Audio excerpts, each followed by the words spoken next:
Glória a Deus. João 16, versículo 7.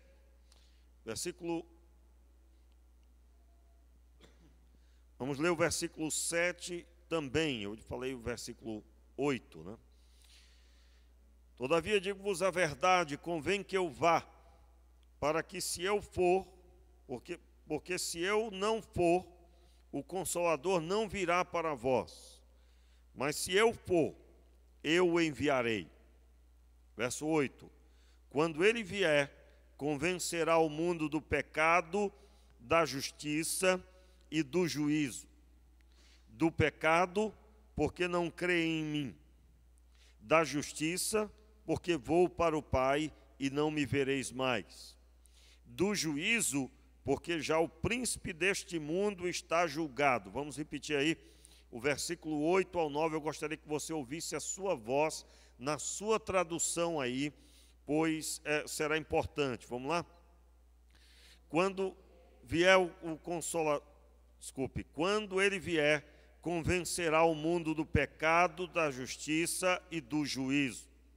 Do pecado, porque não creem em mim.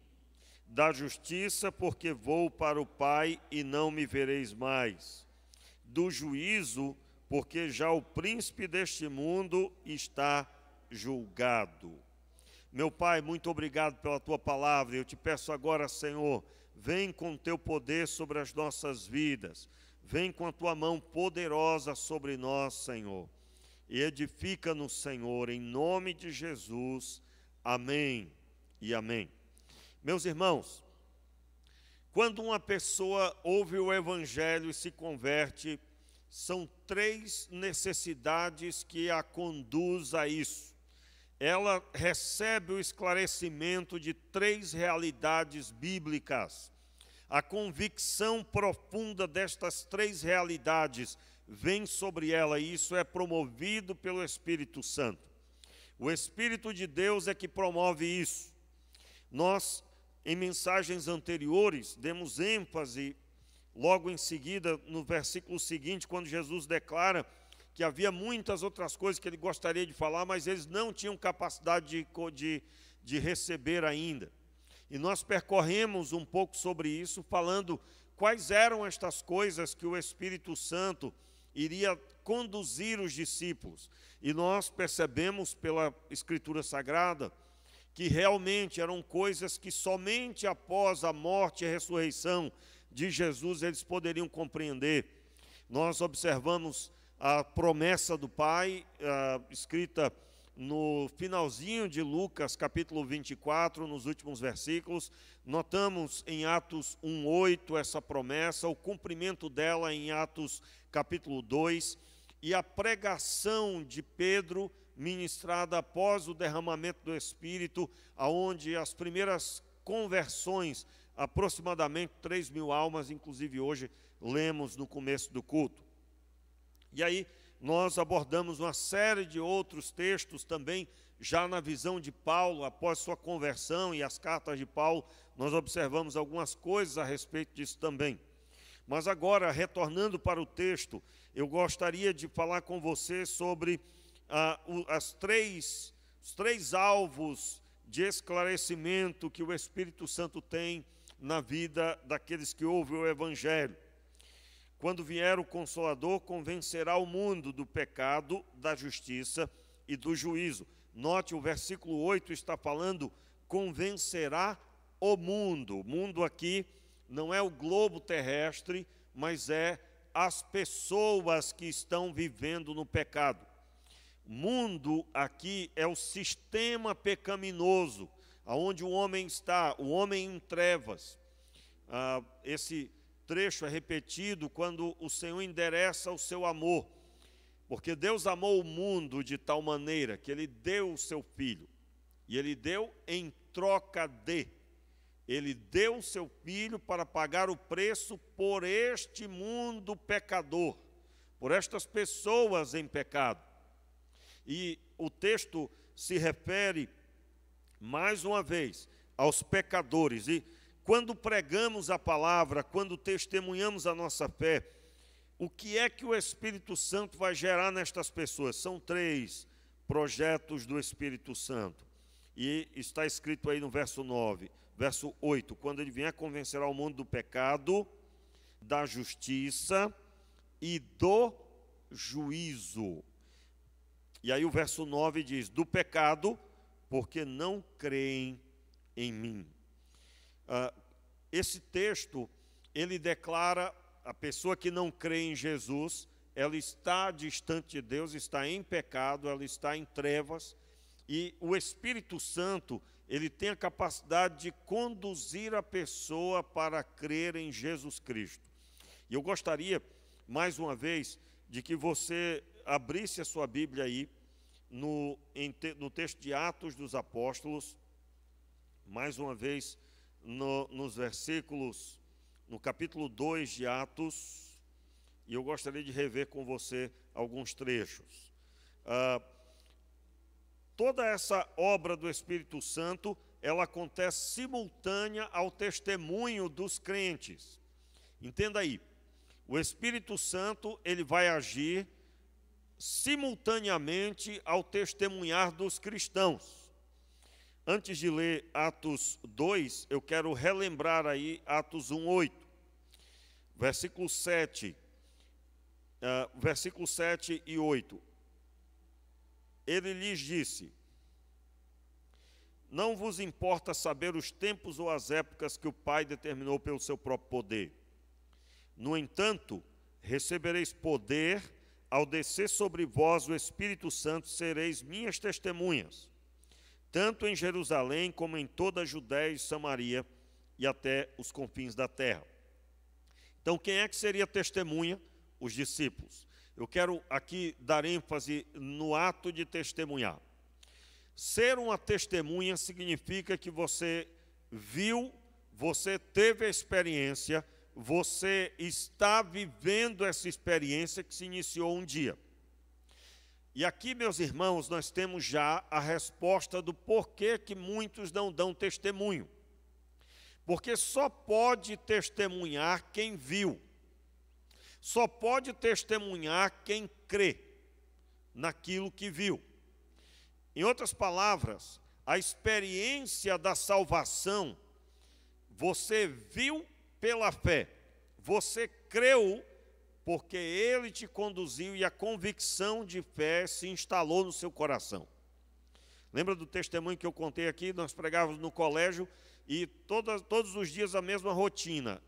Pegava o equipamento, montava, depois guardava de novo no banco do livro. Aí aquela senhora que estava sempre ali, era o horário da noite, e ela um dia me perguntou, disse, olha, eu gostaria muito de saber o que fazer, porque eu já li a Bíblia 2 vezes, eu não lembro de nada. E vocês não, vocês pregam, parece que vocês viram Jesus ali na esquina, e Ele falou com vocês pessoalmente, dada a convicção que vocês têm. E vocês falam assim, de uma forma tão... parece que viram o Senhor. Em outras palavras, ela resumiu.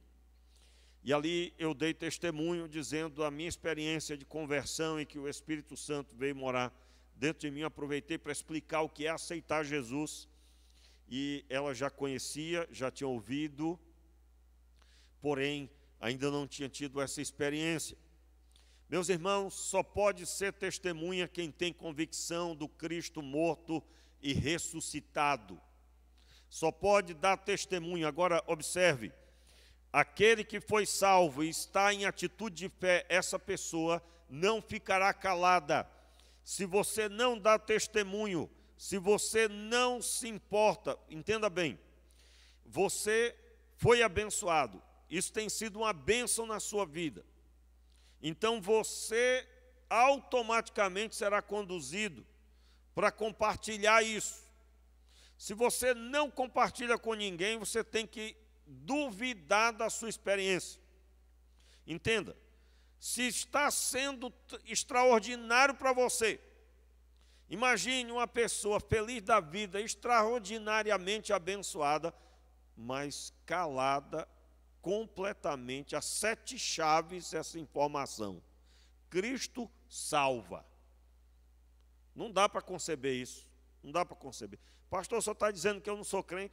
Eu digo, meu amigo, eu estou dizendo que os discípulos, que os crentes, a eles é dada a incumbência de testemunhar a fé. E uma testemunha é alguém que viu.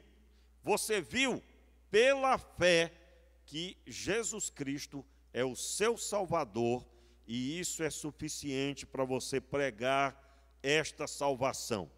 Entenda, se você é novo na fé, se você está iniciando, eu compreendo tudo isso, eu não estou falando disso, eu não estou falando de alguém que é tímido. A pessoa tímida, tem pessoas que ela tem liberdade, ela pode testemunhar essas pessoas. Ela pode falar, e eu quero recordar aqui, infelizmente, irmãos, nós vivemos um tempo onde falar assim, pregar o evangelho, a pessoa pensa em púlpito. E pregar o evangelho é conversar sobre o evangelho numa fila de uma lotérica, uma fila de banco, não sei. Em algum lugar teve alguém, você foi ali direcionado para dar testemunho. Então, nós somos chamados a essa realidade. E aí, em Atos 2, eles são cheios do Espírito Santo, e há aqui pessoas reunidas. Pedro começa a pregar a estas pessoas, e quando ele termina de pregar, elas estão já com o coração cheios de fé. Nós lemos aí a partir do versículo 37, ouvindo eles isso, Atos 2, verso 37, ouvindo eles isto, afligiram-se em seus corações e perguntaram a Pedro e aos demais apóstolos, que faremos, irmãos? E aí Pedro orienta, vocês devem se arrepender dos seus pecados e serem batizados em nome de Jesus Cristo para perdão dos pecados, e recebereis o dom do Espírito Santo. Se você tiver aí alguém, né, que não compreende muito bem, que tem que estar na igreja, esse é um dos textos que fala a respeito disso. Acompanhe aí o versículo 38, Pedro orienta sobre arrepender-se, sobre ser batizado, sobre receber o dom do Espírito Santo. E ele diz no verso 39 que a promessa diz respeito a vós, a vossos filhos e a todos os que estão longe, tantos quantos Deus nosso Senhor chamar. Obrigado, ficou muito bom assim. Gostei. Está bem iluminado. Muito obrigado. Verso 40. Com muitas outras palavras dava testemunho e os advertia dizendo, salvai-vos desta geração corrompida. Os que de bom grado receberam a palavra foram batizados, naquele dia acrescentaram-se quase 3.000 almas. Veja aqui a conduta destas pessoas agora, verso 42. E perseveravam na doutrina dos apóstolos, na comunhão, no partir do pão e nas orações. Perseveravam na doutrina dos apóstolos, na comunhão, perseveravam na doutrina dos apóstolos, na comunhão, no partir do pão e nas orações. Por isso, irmãos, que não tem como servir a Cristo em casa. Esse princípio aqui é o princípio da igreja. Nós estamos perto uns dos outros. Periodicamente nos reunimos. Nesse início aqui, então, o povo estava eufórico, cheio da presença de Deus, e eles estão em comunhão, perseverando na doutrina dos apóstolos. Qual era a doutrina dos apóstolos? Era o que eles tinham recebido de Jesus Cristo. Depois, o apóstolo Paulo, como você bem conhece, ele desenvolve a fé em Cristo Jesus, baseado no entendimento dos textos do Antigo Testamento e em tudo quanto havia acontecido em Jerusalém, que nós conhecemos aí pelos evangelhos. Nós vemos a doutrina extraordinariamente esmiuçada, muito bem explicada pelo apóstolo Paulo. E é claro, pelos demais também, Pedro, e aí segue as demais cartas. Eu quero aqui dar ênfase que Pedro pregou e as pessoas no final compreenderam. Quem é que levou eles a essa compreensão? O Espírito Santo. Então, veja bem, você quer a salvação das pessoas? Dê testemunho. Dê testemunho. Pastor, não sei por onde começar. Fale às pessoas o que aconteceu com você. Diga que você teve essa experiência com Cristo. E aproveite toda oportunidade. Ou fulano, não estou entendendo você, eu não vejo mais você fazendo isso ou aquilo. Ô, meu irmão, eu tive uma experiência com Deus. Como assim uma experiência com Deus? Uma experiência religiosa? Não, não. Deus está vivo e Ele enviou o seu Filho e eu acredito que Ele me salvou naquela cruz. E por causa dessa experiência eu não tenho mais necessidade de uma série de coisas que eu fazia. E aí, meu irmão, aquela pessoa que está te ouvindo, ela também terá semelhança nisso, e o Espírito Santo, simultaneamente, as suas palavras estará dizendo àquela pessoa. Entenda, o Espírito Santo leva a pessoa a se ver na experiência que você teve. O Espírito Santo, na hora que você testemunhar, olha, eu tinha um vazio no meu interior, é como se o Espírito Santo dissesse, semelhante ao que você tem, você também pode preencher esse vazio como foi preenchido dela. A pessoa não ouviu essas palavras, mas ela é levada a acreditar e ela percebe os seus pecados e ela entende agora que ela está distante por causa dos seus pecados. Isso palavra nenhuma consegue explicar, só o Espírito de Deus agindo na vida da pessoa. Então o Espírito Santo ele vai convencer do pecado. Aqui é muito importante você levar em consideração esse princípio. Por que não é o contrário, né? Jesus estabeleceu ali uma ordem: o pecado, da justiça e do juízo. Essa ordem não é aleatória, isso tem um objetivo de fé muito importante. Meus irmãos, não se faz nada sem o perdão dos pecados.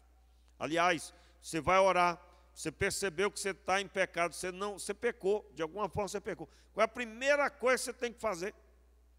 Você vai se arrepender dos seus pecados. Eu tenho dificuldade, eu quero crer, irmãos, que isso é um costume, mas que não é bíblico, tá? É um costume, mas não é bíblico. Então, se você tem esse costume, eu aconselho você mudar. Eu estou dizendo isso porque eu vejo, já vi aqui, já vi em tantos lugares, aquela oração que é feita, a pessoa orou pelo Brasil, orou por tudo, aí no final a pessoa pede perdão pelos pecados. Senhor, porque o Senhor sabe que nós somos pecadores. E outra coisa que eu discordo, eu digo, mas como assim nós somos pecadores, né? Irmãos, a Bíblia diz que nós fomos redimidos do pecado. O que eu quero dizer é que quando alguém fala assim, porque o Senhor sabe que nós somos pecadores. Como assim nós somos pecadores? Irmãos, parece com o pecado, você é discípulo de Jesus. Se você é discípulo de Jesus, você está seguindo os ensinos de Jesus. Cabe o pecado aí? Cabe. Se você vive o dia todo pecando, você tem que admitir que você não é discípulo. O pecado é um acidente, não uma rotina. Né? Conhece alguém que pega uma bicicleta e eu vou ali capotar, me jogar? Não. Pode internar, né? Amarra essa pessoa para não fazer isso, né? Não dar prejuízo para ela e para os outros. Né? A pessoa pega uma moto e diz, eu vou bem ali agora, com tudo ali, ultrapassar. Irmãos, eu estava indo daqui ali na ponte Rio Grataú, né? Irmãos, eu nunca pensei que eu pudesse ver uma coisa daquela. E vi um guindaste, aqueles guindastes caminhão, é um caminhão largo que pega a rua toda. Esses caminhões que vêm, caminhão guindaste, que o guindaste pega a extensão toda e é uma cabine do lado. Enorme, enorme. Você olha para aquilo, você diz, rapaz, meu Deus, hein? E aí vinha já em cima da ponte praticamente. Atrás tinha um carro Fiorino, um carro pequeno. E atrás desse carro tinha um caminhão. Quando chegou em cima da ponte, e eu indo, né? E eu vendo aquilo. Aí eu botei o pé, me preparei, porque eu não senti uma coisa boa. Irmãos, o carro Fiorino achou de ultrapassar em cima da ponte, com um caminhão atrás e um caminhão e um comunal, né, de carro, que era o guindaste, e vinha aí o meu carro e o outro carro o condutor da frente, prudentemente, também notou e já encostou. E eu fiz o quê? Encostei também, né? Eu digo, meu Senhor, segura isso aí. Veja bem, ali é cheio eu acho que é paralelepípedo, né? Que chama aquele negócio, fica dividindo a rua. Não tem como ultrapassar, além de ser uma ponte. E além de ser com 2 carros enormes. Irmãos, ia ser um baita de um acidente, uma coisa descomunal. Graças a Deus a pessoa voltou para o lugar. Só foi até o meio da pista e voltou. Ou seja, alguém faz isso de forma sã? Eu acredito que não. Eu acredito que não. Ali devia ter alguém morrendo. A pessoa devia estar indo para Praia Brava, levar alguém. Né? Alguém ia nascer, uma criança ia nascer. Só pode ser, porque não é possível. Precisa de uma sabedoria para poder não fazer aquilo. Então, se você vê uma coisa como essa, essas coisas não são feitas de qualquer forma. Ou tinha alguém passando mal e a pessoa não estava lembrando de nada, não estava vendo nada. Mas essas coisas não são comuns. O pecado não é para ser comum para nós. Então, convencer do pecado é para o mundo. O Espírito Santo vai convencer o mundo. Então você imagina a igreja de Deus, é pecado, e aí a gente tem que convencer a pessoa. E existe também, né? A pessoa, ela ouve a pregação e não consegue se submeter àquilo. Não consegue submeter. Você imagina se tem crentes que estão em dúvida sobre as questões do nosso tempo, se elas são corretas ou não. As questões do nosso tempo quais são, irmãos? Sobre ideologia de gênero, se isso é normal ou não. Você imagina, o Senhor Deus criou Adão e Eva. Isso é algo definitivo, não tem mudança, mas em virtude, por causa do pecado, aliás, o homem tem buscado muitas e muitas formas de inovar o pecado, de fazer peripécias nunca ouvidas, nunca imaginadas, vamos dizer assim. E aí você imagina um crente em dúvida, será que isso é correto, será que não, né? Será que não, será que é correto, será que não?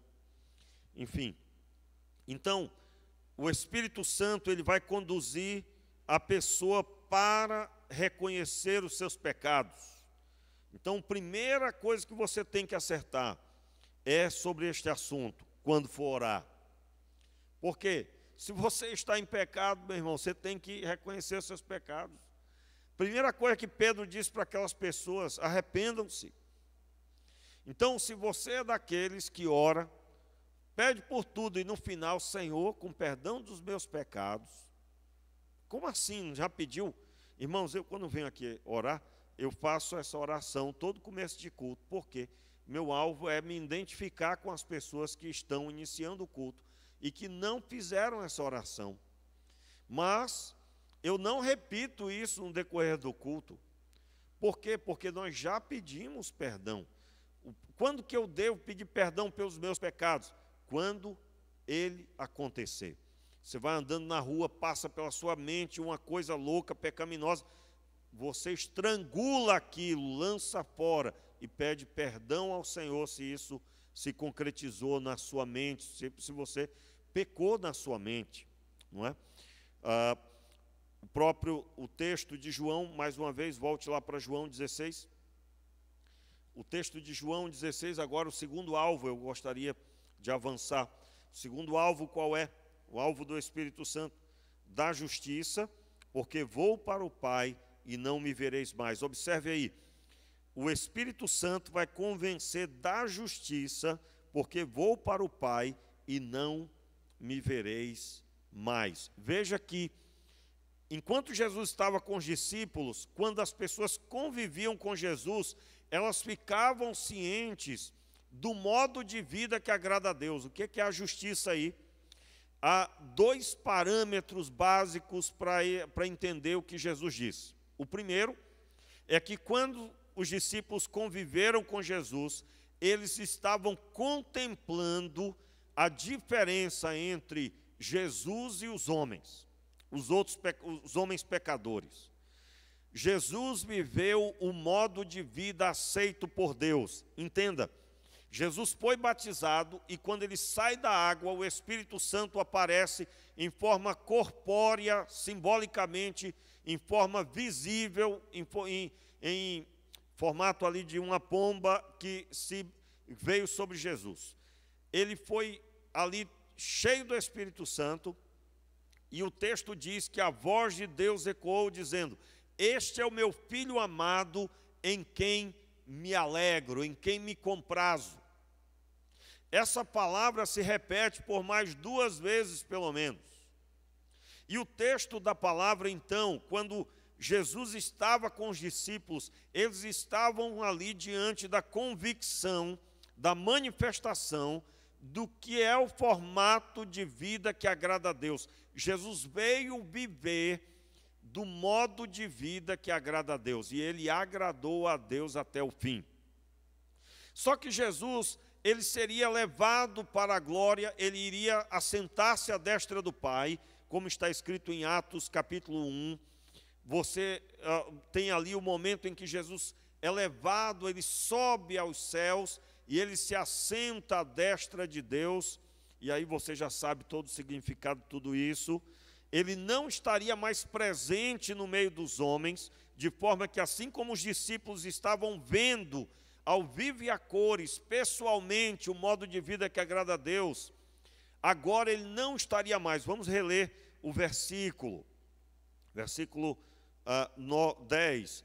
Da justiça, porque vou para o Pai e não me vereis mais. Os irmãos estão notando que antes, Jesus claramente está dizendo: eu não estarei mais presente, eles não terão mais como saber o que vocês sabem. Então, quem que vai promover o que vocês sabem na vida daqueles que ainda virão? O Espírito Santo. Por isso que o testemunhar, irmãos, é idêntico ao daquele tempo. Nós não somos os apóstolos que andamos com Jesus, nós somos discípulos de Jesus, mas assim, olhando para esse texto, nós vemos que a convicção da fé em Cristo Jesus nos leva a falar dele com ousadia. Essa convicção torna real, e isso é promovido pelo Espírito Santo. Então, o primeiro aspecto sobre a justiça aqui é que quando Jesus estava com os discípulos, eles estavam contemplando o modo de vida que agrada a Deus. Só que Jesus iria para a glória, e ele foi, e ele não estaria mais presente fisicamente. E o Espírito de Deus tem o papel, a incumbência, a missão de levar as pessoas a crer que Jesus é o modelo de vida para cada um. Nessa ótica, as pessoas também são levadas a entender que Jesus viveu o modo de vida que agrada a Deus e eu estou distante disso. E aqui nós estamos vendo que ela se submete ao modo de vida que agrada a Deus, porque ela reconhece automaticamente que ela não está inserida nesse formato. Veja bem, são 3 os alvos, nós estamos no segundo. O segundo, da justiça, porque vou para o Pai. Observe, eu gostaria que você repetisse até a sua tradução aí agora. Da justiça, porque vou para o Pai e não me vereis mais. E não me vereis mais. Talvez você nunca percebeu isso, né? Reconhecer a vontade de Deus está ligado a andar com Jesus, a contemplar Jesus. Nós podemos contemplar ainda hoje, e assim que nós nos convertemos, o Espírito de Deus nos conduz a essa realidade. E então, o sacrifício de Jesus, a conduta de Jesus que lemos no Evangelho, ela é transportada pelo Espírito Santo, se torna uma realidade em nossa vida. Então as pessoas vão zombar, vão falar contra, vão jogar pedra que seja nessa pregação, mas isso não tirará de nós a convicção do que temos visto e ouvido não tirará. Muito bem. O terceiro, não, eu quero falar sobre o segundo aspecto aí da justiça. O segundo aspecto da justiça é a justificação. O Espírito Santo, ele conduz a pessoa a entender que ela foi justificada em Cristo Jesus. Mas para entender isso, nós vamos ler o texto de Romanos, capítulo 5. Abra aí a sua Bíblia. Romanos, capítulo 5. Versículo 1. Fique de pé aí no seu lugar. Vamos ler de pé esse texto.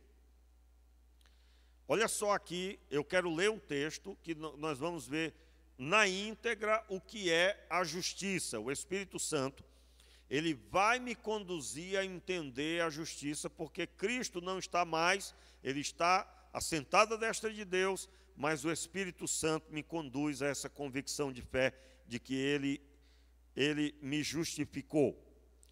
Capítulo 5 de Romanos, versículo 1. Sendo, pois, justificados pela fé, temos paz com Deus por meio de nosso Senhor Jesus Cristo, mediante quem obtivemos acesso pela fé a esta graça na qual estamos firmes e nos gloriamos na esperança da glória de Deus.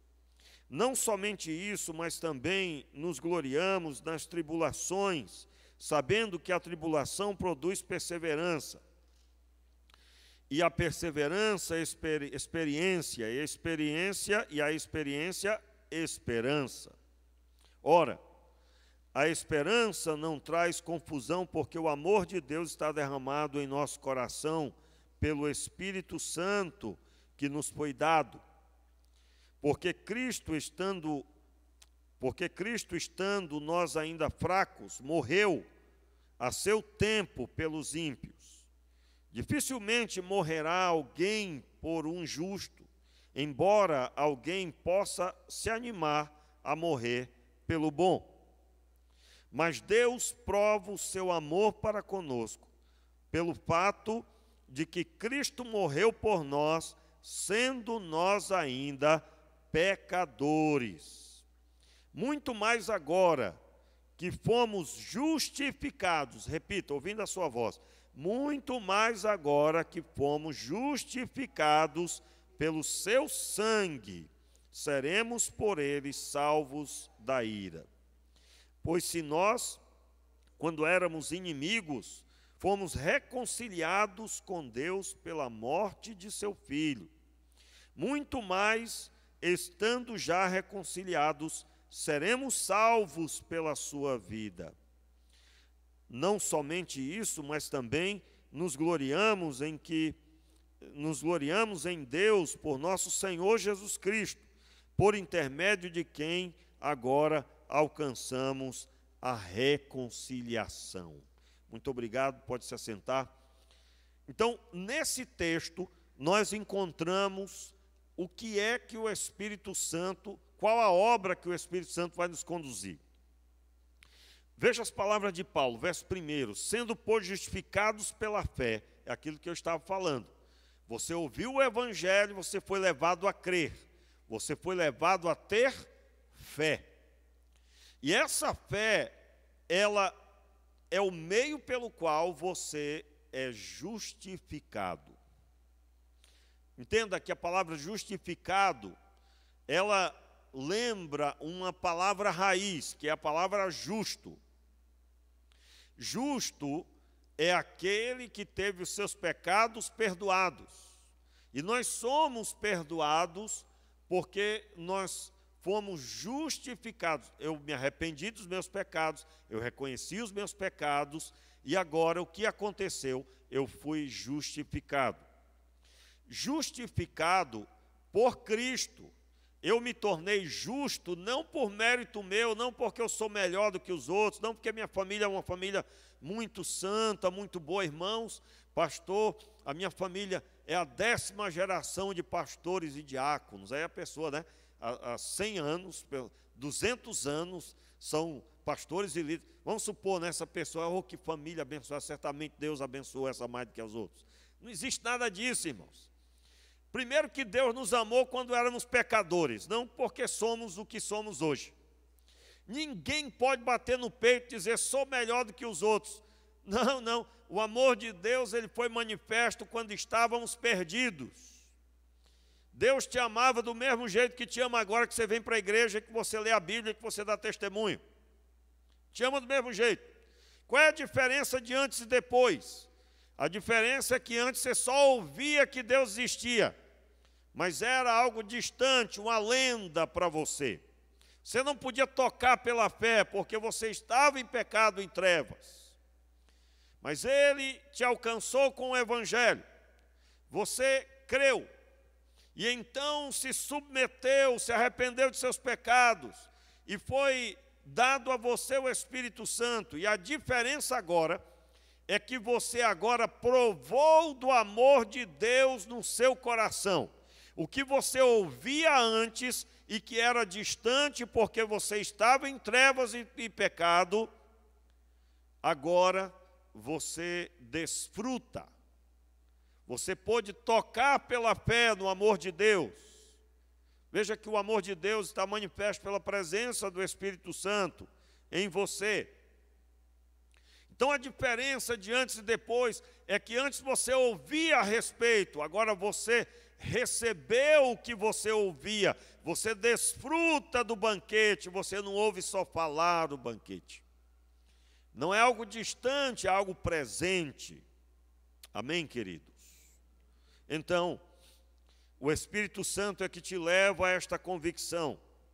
Sendo, pois, justificados pela fé, temos paz com Deus por meio do Senhor Jesus Cristo. Por que aqui temos paz com Deus?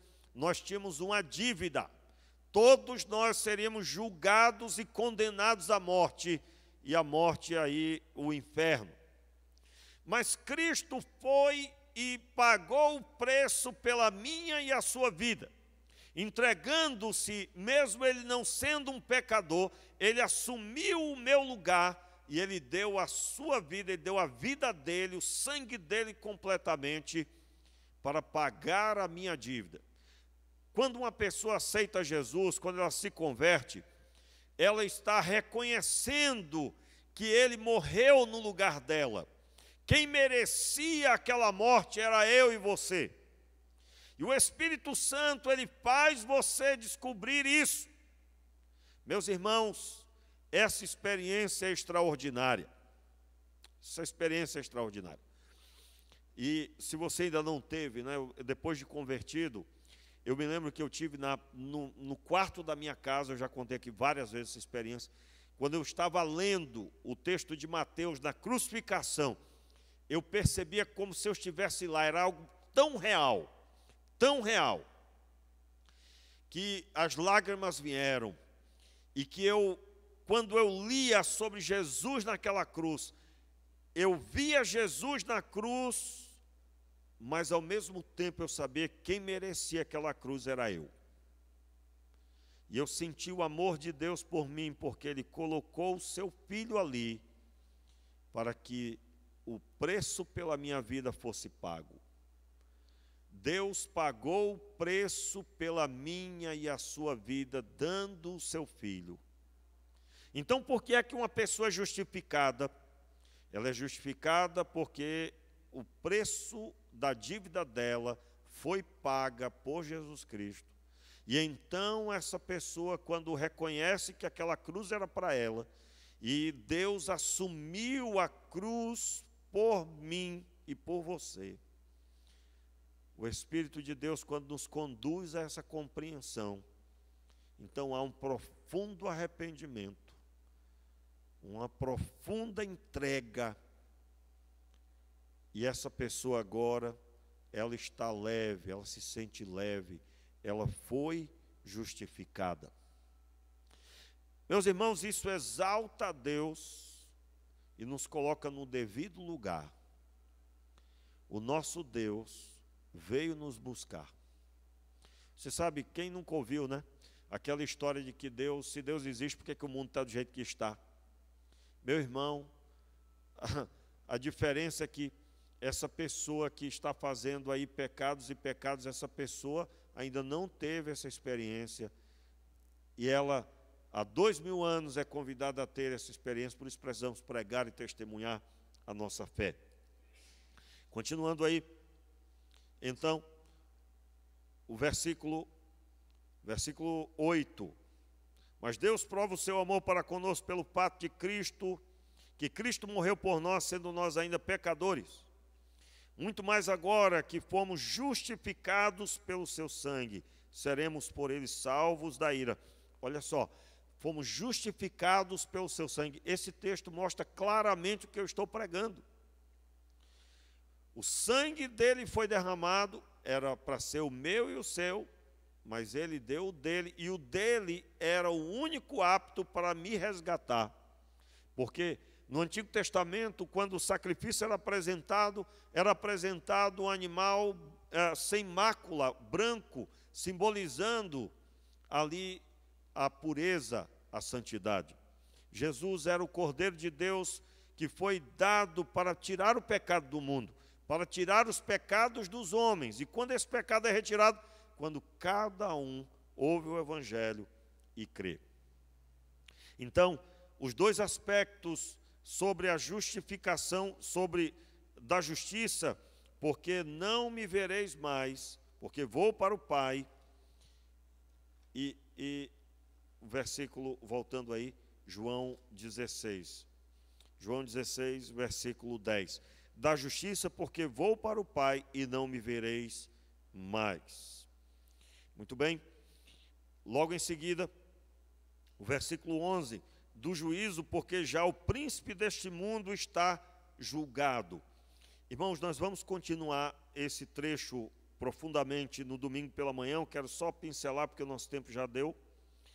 Eu quero só trazer um breve resumo e eu retomo domingo pela manhã. Domingo pela manhã, 9 horas, temos EBD aqui, vai ser muito bom. João 12, 31, por gentileza. Abra aí, João 12. João, capítulo 12, versículo 31. Note aí as palavras de Jesus. Agora é o tempo do juízo deste mundo. Agora será expulso o príncipe deste mundo. Vamos ler de novo? Agora é o tempo do juízo deste mundo. Agora será expulso o príncipe deste mundo. Entenda aqui. Vamos relembrar aqui como o príncipe deste mundo veio se tornar príncipe deste mundo na linguagem aqui que Jesus está usando. Quando Adão e Eva pecaram, Eva deu ouvidos à serpente, que não tinha legitimidade nenhuma para estar ali. A serpente não deu nada, nem mesmo a árvore da ciência do bem e do mal foi ela que fez. Deus a permitiu colocar ali, ele a colocou ali com um objetivo específico. A serpente engana a Eva, não enganou Adão, enganou Eva. Não é o nosso assunto, né? Mas bem interessante isso. Enganou Eva, Adão não. Adão pecou, consciente. Ele sabia o que estava acontecendo. E Adão cometeu o pecado. E a terra agora tinha um Senhor sobre a vida daqueles que estão na mesma condição. Todos os que nasceram após Adão têm uma herança de pecado, e agora o príncipe deste mundo, porque foi dado ouvidos a Satanás, e ele, então, agora em Jesus é expulso. Por que ele é expulso em Jesus? Porque Adão pecou dando ouvidos a Satanás, e agora Jesus Cristo expulsa Satanás, ele repreende Satanás, ele vence Satanás nos 40 dias que jejuou, ele permanece firme em comunhão com Deus e repreendendo Satanás sempre. Estou resumindo o resumo do resumo, né? para entender melhor o que eu acabei de dizer, o capítulo 14, versículo 30. Olha o que Jesus diz. Capítulo 14, versículo 30. Já não falarei muito convosco, pois se aproxima o príncipe deste mundo. Ele nada tem em mim. Observe aí, ele nada tem em mim. Quando Jesus declara isso, ele está dizendo: eu estou completamente na presença de meu Pai. Jesus nasceu concebido pelo Espírito Santo, não tinha herança de Adão, ele tinha herança do Pai. Ele permanece fiel toda a sua vida. Enfrenta a morte e vence a morte. Como ele venceu? A morte é para pecadores, ele não pecou. Então, quando ele declara: o príncipe deste mundo será expulso, agora, na semelhança da conduta de Jesus, ele estende esta conduta a todo aquele que crê. Irmãos, quando nós cremos em Jesus, nós passamos a estar debaixo do cuidado de Jesus. Aliás, tem até um princípio para aprender assim bem legal nas artes marciais, né? Por exemplo, Kung Fu, as artes marciais, né? Você vai estudar sobre o assunto, você vai descobrir que elas têm escolas e que cada escola tem os seus mestres. Por exemplo, nos filmes antigos a respeito do assunto, você vai encontrar as escolas brigando entre si, mas não são os alunos que brigam, são os mestres que se enfrentam. O mestre enfrenta o mestre da outra escola. E quando aquela escola, aquele mestre daquela escola perde, então ali fica determinado uma determinada situação favorável àquele mestre que venceu e à sua escola. Em outras palavras, quando alguém luta contra aquela escola de aquela arte marcial, está lutando contra uma escola que está sob o cuidado de determinado mestre. Claro que isso não se assemelha, está muito distante para baixo, né, daquilo que Jesus fez, mas é um bom exemplo. Você vai encontrar, por exemplo, alunos que foram agredidos e o mestre foi até aquela outra escola de arte, independente da arte marcial que seja, para conversar com aquele outro mestre. O que eu quero dar ênfase é que aquele aluno está debaixo do cuidado de um mestre, debaixo dos cuidados de uma escola. Como eu disse, isso não se assemelha em nada, no sentido de que em Cristo é algo extraordinariamente superior. Como assim?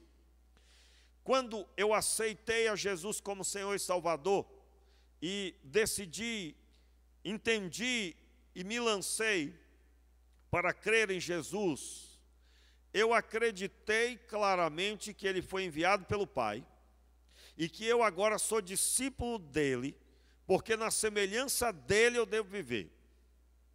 Quando Satanás se levanta contra mim, eu o repreendo em nome de Jesus, que é o meu mestre.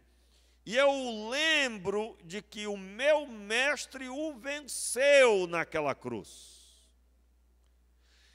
O diabo é repreendido, ele obedece, ele se submete, não ao meu nome, mas ao nome daquele que venceu, e que é o meu cuidador. Eu estou debaixo dos seus cuidados. Irmãos, isso tinha que ser ensinado toda vez que alguém encheu o peito porque expulsa os demônios, né?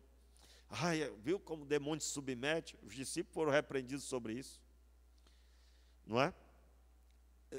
Os demônios serem repreendidos exalta aquele que tem autoridade para fazer isso. Por isso que não é no nosso nome, é no nome de Jesus os demônios vão obedecer. É no nome dele, porque eu estou declarando a autoridade que foi conquistada por ele, porque ele viveu aquilo que Adão desprezou. Adão desprezou a comunhão com Deus. Jesus exaltou a comunhão com Deus diante dos homens. Jesus levou 3 dos discípulos, foram até o Monte da Transfiguração. A glória de Deus se manifestou, irmãos. De tal forma que Pedro ficou até extasiado, dizendo: olha, vamos fazer aqui uma tenda para o Senhor e para Elias e para Moisés. Ou seja, não vamos sair daqui. Jesus valorizou a comunhão com Deus. Adão valorizou a comunhão com a sua própria vontade e a comunhão com as trevas. Jesus desprezou tudo isso. Satanás não tem nada em mim. Meus irmãos, e nós podemos dizer também da mesma forma, Satanás não tem nada em mim se eu estiver em Cristo. Portanto, domingo de manhã nós vamos continuar, e aí agora que o negócio fica sério, e aí nós vamos ler os textos de Colossenses 2,15, que todo escrito de dívida foi cravado naquela cruz, nós vamos buscar entender tudo isso. Entenda, o Espírito de Deus vai conduzir uma pessoa a crer que ela precisa se arrepender dos pecados, que ela precisa ser justificada, e que ela foi justificada em Cristo, ela só precisa se apossar disso quando ela crê. E eu falei do primeiro aspecto do juízo, o texto de versículo 11, do juízo, porque já o príncipe desse mundo está julgado. E nós nem abordamos aqui o texto em si, eu apenas comecei a falar sobre como assim o príncipe desse mundo está julgado. E aí nós abordamos alguns trechos, mas é muito mais profundo do que isso. Eu gostaria de domingo de manhã organizar isso com você, sobre como assim o príncipe desse mundo já está julgado, ele está condenado, não há perdão para ele, não há retorno, está condenado. Tanto é que quando lemos Mateus 25, quando Jesus fala sobre o dia do juízo, aqueles que estiverem à esquerda serão lançados no inferno, o inferno que foi preparado para o diabo e seus anjos. Antes de toda a história de salvação acontecer, já havia o inferno destinado para o diabo e seus anjos, porque ele já foi julgado. Está julgado, martelo foi batido, ele está perdido. Quando ele esteve naquela árvore, a árvore da ciência do bem e do mal, ele estava ali já julgado, perdido. E ele conduz Adão para cair no mesmo pecado que ele pecou. Diferente de Satanás, nós recebemos o perdão em Cristo Jesus.